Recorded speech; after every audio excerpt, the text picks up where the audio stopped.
Hello दोस्तों। तो आप सभी का एक बार फिर आपके YouTube चैनल आर के स्टडी पॉइंट 99 में स्वागत है।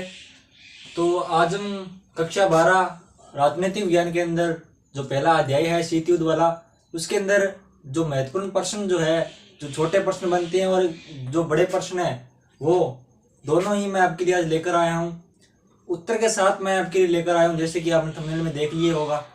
तो दोस्तों, मैं ये बोर्ड पर नहीं कराऊंगा, मैं आपको ये मोबाइल की स्क्रीन पर करवा दूंगा, ठीक है? क्योंकि इससे ज़्यादा आसानी होगी। अगर बोर्ड पर कराऊंगा तो क्या अभी ज़्यादा टाइम का वीडियो बन जाता है तो आप देख नहीं पाते, इसीलिए मैंने क्या है PDF के माध्यम से तैयार किया है उसको। तो हम मोबाइल की स्क्रीन पर उसको देख लेंगे।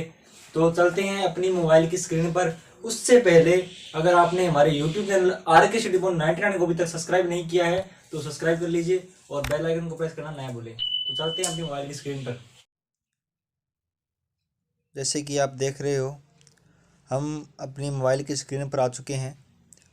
अध्याय है पहला, राजनीतिक विज्ञान का शीत युद्ध का दौर। उसके हम पहले वस्तुनिष्ठ प्रश्न देखेंगे। इसके अंदर पहला प्रश्न है कि प्रथम विश्व कब हुआ। तो प्रथम विश्व युद्ध 1914 1918 तक हुआ, ठीक है। उसके बाद है प्रश्न नंबर 2, द्वितीय विश्व युद्ध कब प्रारंभ हुआ, ठीक है। तो उत्तर है इसका 1 सितंबर 1939 से। तीसरा क्वेश्चन है इसके अंदर, द्वितीय विश्व युद्ध के उपरांत कौन सी दो महाशक्तियां उभर कर सामने आई थी। तो संयुक्त राज्य अमेरिका और सोवियत संघ। उसके बाद है चौथा क्वेश्चन, शीत युद्ध का चरण बिंदु क्या था। तो जो शीत युद्ध का चरण बिंदु जो था वो था क्यूबा मिसाइल संकट, ठीक है। उसके बाद में है पांचवा क्वेश्चन, मित्र राष्ट्रों के अगुवाई वाले देश कौन से थे। तो अमेरिका, सोवियत संघ, ब्रिटेन और फ्रांस। उसके बाद में है छठा क्वेश्चन, दूरी राष्ट्र के नाम से। प्रश्न छठा नंबर, दूरी राष्ट्रों के नाम बताइए। तो जर्मनी, इटली और जापान, ठीक है। उसके बाद है क्वेश्चन नंबर 7, अमेरिकी नेतृत्व वाले पश्चिमी गठबंधन की विचारधारा क्या है। उत्तर है पूंजीवादी। उसके बाद में है आठवां क्वेश्चन, अगस्त 1945 में जापान ने किन किन शहरों पर परमाणु बम गिराए थे। तो पहला है हिरोशिमा, दूसरा है नागासाकी। उसके बाद है नौवां क्वेश्चन, उत्तरी अंटार्कटिका संधि संगठन नाटो की स्थापना कब हुई। तो अप्रैल 1949 में। उसके बाद है 10वां क्वेश्चन, नाटो का पूरा नाम लिखिए। तो नाटो का पूरा नाम क्या है, उत्तरी अंटार्कटिका संधि संगठन, ठीक है। उसके बाद है 11वां क्वेश्चन, वार्सा संधि की स्थापना का मुख्य कारण क्या था। तो वार्सा संधि की स्थापना का मुख्य कारण नाटो में सम्मिलित देशों का यूरोप में मुकाबला करना था। उसके बाद है 12वां क्वेश्चन, सीटों का वस्तुतव रूप लिखिए। दक्षिण पूर्व एशियाई संधि संगठन, ठीक है। उसके बाद है 13वां क्वेश्चन, मार्शल योजना से आप क्या समझते हैं। अमेरिका ने यूरोप की अर्थव्यवस्था के पुनर्गठन हेतु जो जबरदस्त सहायता करी वह मार्शल योजना के नाम से जानी जाती है, ठीक है। उसके बाद है 14वां क्वेश्चन, NPT एवं LTBT का पूरा नाम लिखिए। NPT परमाणु अपसार संधि, LTBT सीमित परमाणु परीक्षण संधि। उसके बाद है 15वां क्वेश्चन, गुट निरपेक्ष आंदोलन के संस्थापक कौन थे। तो उत्तर है गुट निरपेक्ष आंदोलन के संस्थापक वामे एनक्रुमा थे, ठीक है। उसके बाद है 16वां क्वेश्चन, शीत युद्ध से आप क्या समझते हैं। ये बहुत ही इम्पोर्टेंट क्वेश्चन है जो कि आपको अर्धवार्षिक के अंदर या बोर्ड एग्ज़ाम के अंदर आपको देखने को मिल जाएगा। बोर्ड एग्ज़ाम के अंदर तो पक्का ही आपको ये क्वेश्चन आएगा। शीत युद्ध से हमारा अभिप्राय उस अवस्था से है जब दो से अधिक देशों के मध्य तनावपूर्ण वातावरण तो हो लेकिन वास्तव में कोई युद्ध न हो। उसके बाद है 17वां क्वेश्चन, नव अंतर्राष्ट्रीय आर्थिक व्यवस्था के लिए मांग किस सम्मेलन में की गई? तो है अल्जीरिया शिखर सम्मेलन में। उसके बाद है 18वां क्वेश्चन, गुट निरपेक्षता का मूल अभिप्राय शक्ति गुटों के प्रति तटस्थता से रहना। ये इसका क्वेश्चन 18वें का, गुट निरपेक्षता का मूल अभिप्राय क्या है? तो गुट निरपेक्षता का मूल अभिप्राय शक्ति गुटों के प्रति तटस्थता से रहना। उसके बाद है 19वां क्वेश्चन, बगदाद समझौता किस नाम से जाना जाता है? तो सेंटो के नाम से। ठीक है। उसके बाद है क्वेश्चन नंबर 20, ट्रूमैन सिद्धांत क्या था? साम्यवाद को रोकने के लिए अमेरिका राष्ट्रपति ट्रूमैन का सिद्धांत। ठीक है, साम्यवादी को रोकने के लिए। बर्लिन की दीवार कब गिराई गई? तो 9 नवंबर 1989।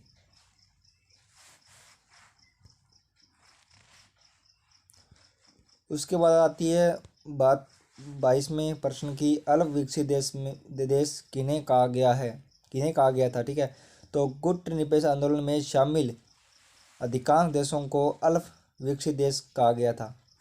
उसके बाद है 23वां क्वेश्चन, भारत ने सोवियत संघ के साथ आपसी मित्रता की संधि पर कब हस्ताक्षर किए? तो 1971 में। उसके बाद है 24वां क्वेश्चन, जर्मनी का एकीकरण कब हुआ? तो जर्मनी का एकीकरण 1990 में हुआ। उसके बाद है 25वां क्वेश्चन, गुट निरपेक्ष आंदोलन के प्रणेता कौन थे? गुट निरपेक्ष आंदोलन के प्रणेता थे Jawaharlal Nehru, colonel Nasser, marshal Tito, doctor Sukarno. उसके बाद 26वां क्वेश्चन के शीत युद्ध के काल के 3 पश्चिमी अमेरिकी गठबंधनों के नाम लिखिए। उत्तर अटलांटिका संधि संगठन जो कि नाटो के नाम से जाना जाता है, दक्षिण पूर्वी एशियाई संगठन जो कि सीटो उसका नाम है, जो शॉर्टकट नाम है। ठीक है। उसके बाद तीसरा केंद्र संधि संगठन जो कि सेंटो के नाम से। ठीक है। उसके बाद है 27वां question, towards a new trend policy for development शीर्षक से एक रिपोर्ट कब प्रस्तुत की गई? 1972 में। ठीक है। उसके बाद पहला गुट निरपेक्ष सम्मेलन कब हुआ? पहला गुट निरपेक्ष सम्मेलन सन 1961 में बेलग्रेड में हुआ। उसके बाद मैं महत्वपूर्ण इसके अंदर देख लेता हूँ थोड़ा अच्छा जो क्वेश्चन है। तो उसके बाद हम पहले स्टार्टिंग से वैसे भी 19वां क्वेश्चन जो 29वां क्वेश्चन है वो देख रहे होंगे, आप इसको लिख लेना चाहे पढ़ लेना। मैं डायरेक्ट 30वें क्वेश्चन पर जा रहा हूँ। गुट निरपेक्षता को कोई पलायन की नीति नहीं है, यह विचार किसका है? तो जवाहरलाल नेहरू। ठीक है, इसका उत्तर ये है। उसके बाद आती है थोड़ी इससे भी बड़े क्वेश्चन जो है लघुतरात्मक प्रश्न,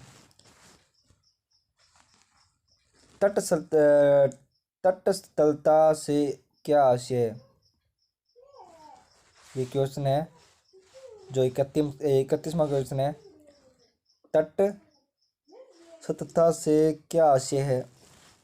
तो इसका मुख्य रूप से युद्ध में शामिल न होने की नीति का पालन करना। ऐसे देश युद्ध में संलग्न नहीं होते और न युद्ध के सही गलत होने के बारे में उनका कोई पक्ष होता है। उसके बाद है कि 32वां क्वेश्चन है, नई अंतर्राष्ट्रीय अर्थव्यवस्था से क्या अभिप्राय है? नई अंतर्राष्ट्रीय अर्थव्यवस्था से अभिप्राय है ऐसी अंतर्राष्ट्रीय अर्थव्यवस्था जिसमें नवोदित विकासशील राष्ट्रों का राष्ट्रीय विकास पूंजीवादी राष्ट्रों की इच्छा पर निर्भर न रहे। विश्व आर्थिक व्यवस्था का संचालन एक दूसरे की संप्रभुता का समाधान, हद से वे कच्चे माल व उत्पादन राष्ट्र का पूर्ण अधिकार आदि सिद्धांतों पर आधारित हो।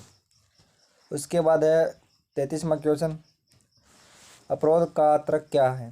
ठीक है, तो अगर कोई शत्रु पर आक्रमण करके उसके परमाणु हथियारों को नाकाम करने की कोशिश करता है तब भी दूसरे के पास उसे बर्बाद करने के लायक हथियार बच जाए, इसे अपरोध, रोक और संतुलन का तर्क कहा गया है। तो ये 34वां क्वेश्चन है कि शीत युद्ध के कारण बताइए। तो शीत युद्ध के प्रमुख कारण निम्नलिखित है। अमेरिका और सोवियत संघ के महाशक्ति बनने की होड़, पूंजीवादी और साम्यवादी विचारधारा के विरुद्ध ने भी शीत युद्ध को बढ़ावा दिया। क्यूबा का मिसाइल संकट क्या था? 1962 में सोवियत संघ के नेता निकिता खुश्चेव ने अमेरिका के तट पर स्थित एक द्वितीय देश क्यूबा को रूस के सैनिक अड्डे के रूप में बदलने हेतु वहां परमाणु मिसाइलें तैनात कर दी। क्यूबा ने मिसाइलों की तैनाती की जानकारी के बाद अमेरिका राष्ट्रपति केनेडी ने आदेश दिया कि अमेरिकी जंगी भेड़ों को आगे करके क्यूबा की तरफ जाने वाले सोवियत जहाज़ों को रोका जाए। इस चेतावनी से लगा कि युद्ध होगा। इसी को क्यूबा संकट के रूप में जाना जाता है। भारत द्वारा गुट निरपेक्षता की नीति अपनाने के प्रमुख कारण बताइए। भारत द्वारा गुट निरपेक्षता की नीति अपनाने के प्रमुख कारण निम्नलिखित है। स्वतंत्र विदेश नीति की निर्धारणा करने हेतु भारत ने गुट निरपेक्षता की नीति का अनुसरण इसलिए किया ताकि वह स्वतंत्र विदेश नीति का निर्धारण कर सके। दूसरा है, राष्ट्र हितों की रक्षा हेतु भारत ने गुट निरपेक्षता की नीति को इसलिए अपनाया ताकि वह स्वतंत्र रूप से ऐसे अंतर्राष्ट्रीय फैसले ले सके जिससे उसका हित सदता हो। उसके बाद 37वां क्वेश्चन है, पहला गुट निरपेक्षता सम्मेलन बेलग्रेड में हुआ। गुट निरपेक्षता सम्मेलन किन कारकों की परिणति था? उत्तर है बेलग्रेड में 1961 में हुआ गुट निरपेक्षता सम्मेलन निम्नलिखित 3 बातों की परिणति था। पहला है शीत युद्ध का प्रसार और इसके बढ़ते हुए दायरे। अंतर्राष्ट्रीय स्तर पर कई नव स्वतंत्र अफ्रीकी देशों को नाटकीय उदय। तीसरा है 1960 तक संयुक्त राष्ट्र संघ में 16 नए अफ्रीकी देश और बतौर सदस्य शामिल हो चुके थे। उसके बाद है 38वां क्वेश्चन, अंतर्राष्ट्रीय संबंधों पर शीत युद्ध के सकारात्मक प्रभाव बताइए। तो अंतर्राष्ट्रीय संबंधों पर शीत युद्ध का प्रभाव, गुट निरपेक्ष आंदोलन की उत्पत्ति, गुटों में सम्मिलित होने से बचने के लिए गुट निरपेक्ष आंदोलन का जन्म एवं विकास हुआ। दूसरा है शांतिपूर्ण अस्तित्व में प्रोत्साहन, दोनों महाशक्तियों के मध्य शीत युद्ध की भयावहता के कारण संपूर्ण विश्व विभिन्न देशों के मध्य शांतिपूर्ण अस्तित्व को भी प्रोत्साहन मिला। तीसरा, प्रौद्योगिकी विकास, शीत युद्ध के कारण समस्त विश्व में परमाणु शक्ति के क्षेत्र में प्रौद्योगिकी विकास को प्रोत्साहन मिला। उसके बाद 39वां क्वेश्चन, नई अंतर्राष्ट्रीय आर्थिक व्यवस्था के प्रमुख उद्देश्य लिखिए। तो नई अंतर्राष्ट्रीय उद्देश्य नीति एवं विकासशील देशों को न्यूनतम ब्याज स्तरों पर ऋण दिलाई जाए और उनके पूर्ण भुगतान की शर्तें भी अत्यधिक लचीली रखी जाए। दूसरा है, बहुराष्ट्रीय कंपनियों के संचालन के लिए संबंध में अंतर्राष्ट्रीय स्तर पर आचार संहिता लागू की जाए। तीसरा, विदेशी क्षेत्रों में वित्तीय सहायता के लिए अतिरिक्त नवीन प्रौद्योगिकी भी उपलब्ध हो। चौथा, विश्व की अर्थव्यवस्था की अंत निर्भरता का अधिक कुशलता एवं न्यूनपूर्ण प्रबंध हो। तो यही है वो क्वेश्चन। उसके बाद दूसरा अध्याय हम करेंगे दो ध्रुवता का अंत। तो इसी चैप्टर में जो इतने जो क्वेश्चन बनते हैं, जो अच्छे क्वेश्चन हैं, वो मैं आपके सामने लेकर आया हूँ। बोर्ड एग्जाम के लिए बहुत ही महत्वपूर्ण क्वेश्चन है, तो आप इनको तैयार कर लेना। वीडियो को ज़्यादा से ज़्यादा शेयर करना और अपने दोस्तों तक पहुँचाना। धन्यवाद।